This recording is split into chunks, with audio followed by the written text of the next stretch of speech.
Good afternoon. My name is Brian Daniels, and I'm the pastor at Peoria Church. Peoria Church is a small rural congregation about 7 or 8 miles outside of Peru near the Mississinawa Dam. We've been there for almost 160 years. I had to do my math in my head, sorry. Uh, Peoria Church was started by pioneers in the area in 1856 as a log cabin church. And the story is that Benjamin and Anna Hahn, who had come to the area 10 years earlier, sometime in the 1840s, settled in the area of where the town of Peoria is right now. And then uh, Benjamin had a conversion experience. That's the long and the short of it. He had a conversion experience at what was in those days called a brush arbor meeting, or a type of revival meeting. And when he went back to his farm, back to his place, uh, there were no churches in the area. So Benjamin Hahn, being a leader, being a man of action, took it on himself to build a log cabin structure as a church, and people began worshiping there with him. And the church met in that log cabin for probably 10 or 15 years. They started meeting there, as I said, in 1856. Their worship was interrupted for 4 years during the Civil War, when Benjamin Hahn and his son William, uh, enrolled in the Union Army, and or enlisted in the Union Army, and um, went to the Civil War. And when they came back, they were still worshiping in the cabin, but somewhere along the line in the late 1860s, a frame structure was built. And that frame structure, as I understand it, still comprises the main room of the sanctuary of the church. The church went on. After that, Benjamin and Anna moved to Nebraska in the 1870s, but when they died, were brought back to Peoria. And the church went through a series of lay pastors, community pastors, until 1914. And in 1914, Peoria Church had gotten to the size about the membership that we have now. Got to a size, though, where they wanted to affiliate with one of the many Methodist denominations. And the church was remodeled from that simple square sanctuary to adding on a back room and a chancel area where the communion table and pulpit are. And they also added stained glass windows that the church is pretty well known for. And then kept right on going. In 1939, right before World War II, they joined what was called the Methodist Episcopal Church. And then they were part of that until 1968, when the Methodist Episcopal Church went into the denomination became known as United Methodist. Now, there's two big things about the heritage or the history of Peoria Church that I think really are telling about who we are as a church. The first thing is the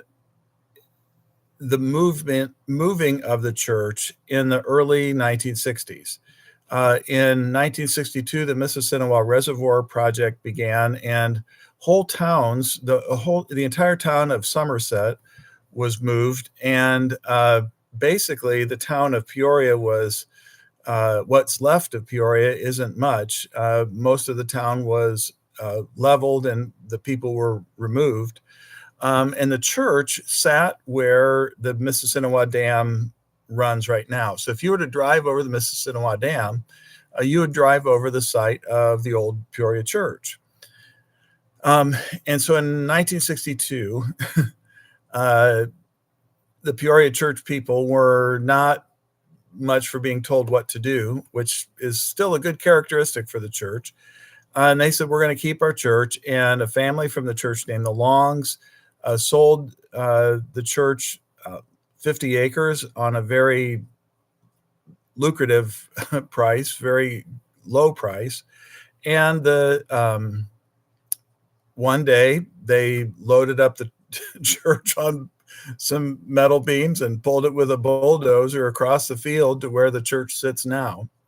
That says a lot about the Peoria Church people, that they are determined to do what is right and to do what they think is good for the sake of their congregation.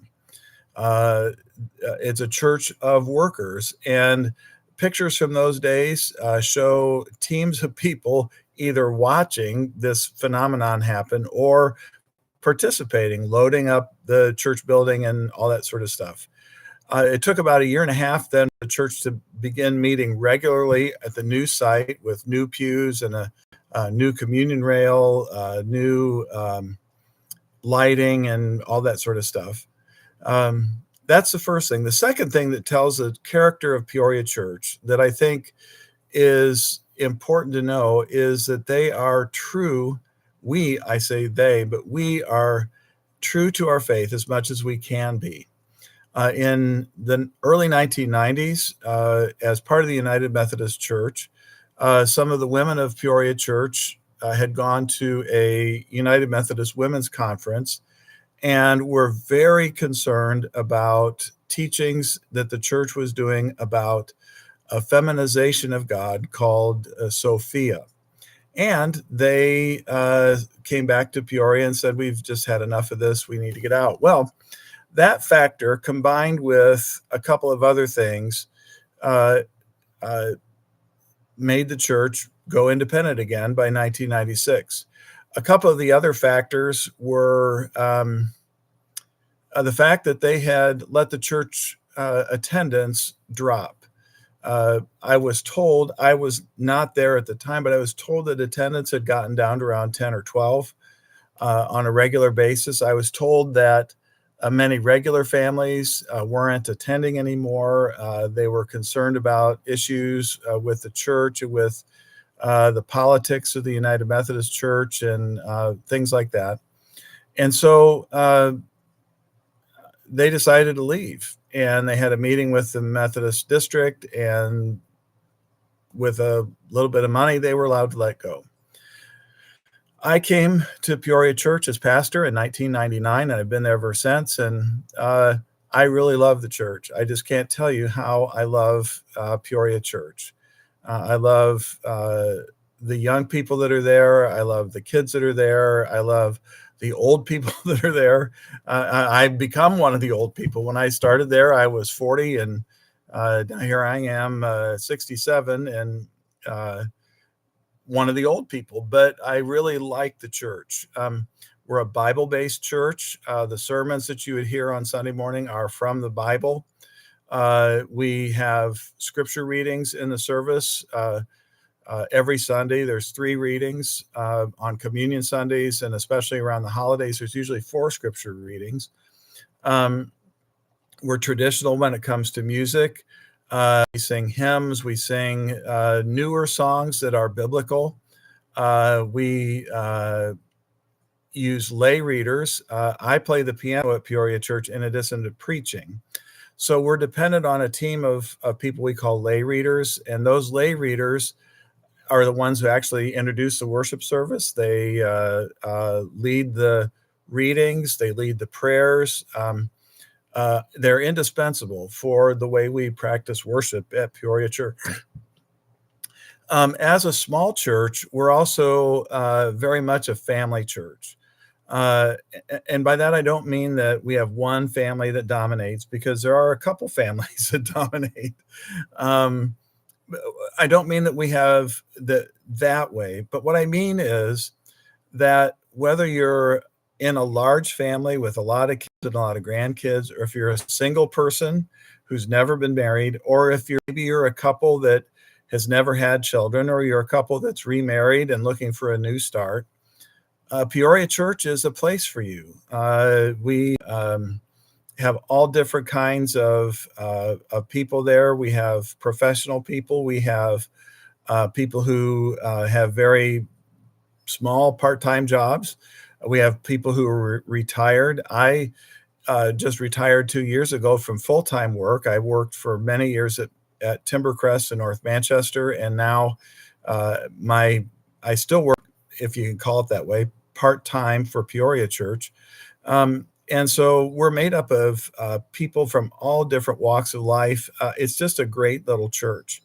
Um, I'd encourage you to come try us out. Again, Peoria Church is located about 7 or 8 miles east of Peru, Indiana. We're at the base of the Mississinawa Dam, 5575 east, 325 south in Peru. Like I said, I encourage you to drop by any Sunday morning. Church is at 9 o'clock.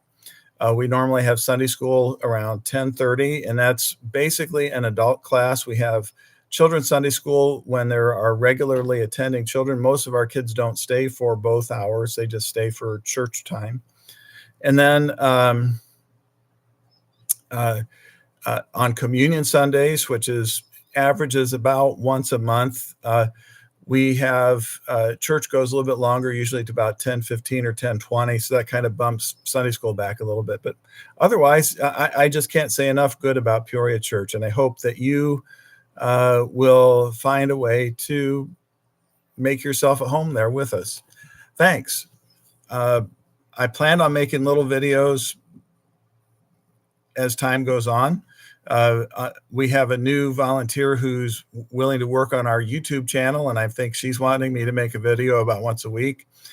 And this is new for me, so I think we'll have a video about once a week on different kinds of topics and that sort of thing. So be sure to hit subscribe and like and all that other YouTube stuff, and I hope to see you around. And again, make yourself at home on Sunday morning at 9 o'clock.